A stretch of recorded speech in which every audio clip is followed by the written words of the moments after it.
Dr. Arina Lazutina, who's also a clinical pharmacology T32 fellow here at Indiana University working with DESTA.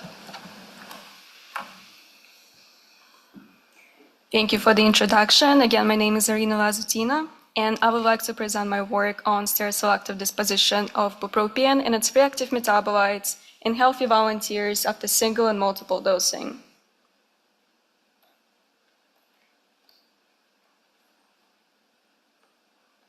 Is it not changing? The pointer. Okay. So bupropion is a commonly used antidepressant. It's used for a variety of indications, but primarily for the treatment of major depression, as well as the smoking cessation aid. It's administered as the racemic mixture as S and R-bupropion in 50-50% ratios. So it's extensively metabolized. So it forms reactive metabolites, hydroxybupropion for the CYP enzymes, primarily through CYP2B6, and it also forms the reductive metabolites, threohydrobupropion and erythrohydrobupropion through the reductase enzymes. Hydroxybupropion and threohydrobupropion reach substantially higher concentrations compared to a parent drug. So bupropion metabolites can cross placenta. There have been a recent meta-analysis that's shown whether no increase in congenital malformations with bupropion used during the pregnancy. There is also a pharmacokinetic study that's shown no significant differences in observed pharmacokinetic parameters of stereoselective metabolites and bupropions between the second and third trimester in pregnancy versus postpartum. So the limitations in bupropion use is that patients experience a lot of variability in therapeutic responses with the treatment of major depression and also as a smoking cessation rates. And what we know from the studies is that hydroxybupropion drives the therapeutic efficacy of bupropion, even though all metabolites are active. Bupropion can also inhibit CYP2D6 enzyme, causing drug interactions.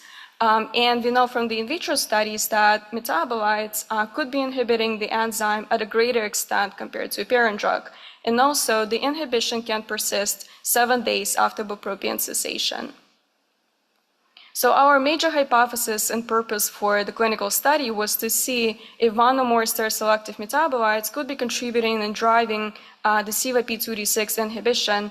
However, for the purpose of this talk, I'll focus on aim-1 and aim-2, which is to evaluate the stereoselective disposition of bupropion and metabolites, and also to see if we can predict the steady-state exposure using the single-dose data. In the future, we'll also like to correlate CYP2B6 genotype and hydroxybupropion exposure. So we've conducted a pharmacokinetic study in 26 healthy volunteers. We used dextromethorphan as a substrate of CYP2D6. So in phase 1, we measured the baseline CYP2D6 activity with dextromethorphan alone. In phase 2, we evaluated the single-dose inhibition, administering dextromethorphan with a single dose of bupropion. At phase 3, patients were dosed to steady state for about 14 days, taking bupropion. And at phase 4, we evaluated the inhibition at steady state. And also, 2 and 5 days after bupropion cessation, we administered dextromethorphan to see the offset of CYP2D6 inhibition. So looking at the data, so this is the figure for the concentration time profile of bupropion and active metabolites after a single dose of 150 milligrams sustained release bupropion. So we can see there is a differences in the exposure between the isomers of metabolites, and specifically for RR and SS hydroxybupropion, the difference is the most profound in the exposure. So to better visualize the stereoselectivity over time, so here we're looking at the metabolic ratios over 24 hours. So starting with bupropion, hydroxybupropion, threohydro and erythrohydrobupropion. So the black line represents the ratios after the single dose, red line represents the ratios at the steady state, and the dashed line represents the ratio of 1, which means no stereoselectivity.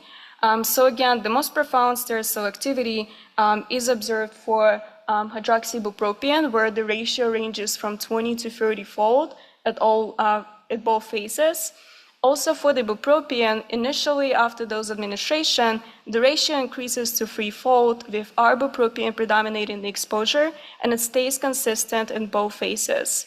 The unique behavior is observed for threohydrobupropion, where initially after dose administration, there is a surge of threohydrobupropion, having a higher Cmax. However, with time, the ratio is starting to increase, and around 8 hours, it flips, and RR threohydro predominates the exposure. So we also performed non-parametric superposition to see if we can predict the steady-state exposure using the single-dose data. So here you're looking at the concentration time profile of simulated bupropion dose at steady state.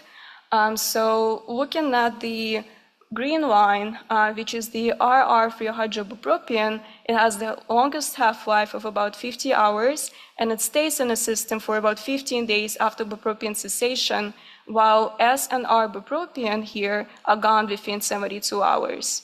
And also based on our twofold prediction accuracy, superposition predicts the steady state accurately, except for SS threohydrobupropion, which was underpredicted.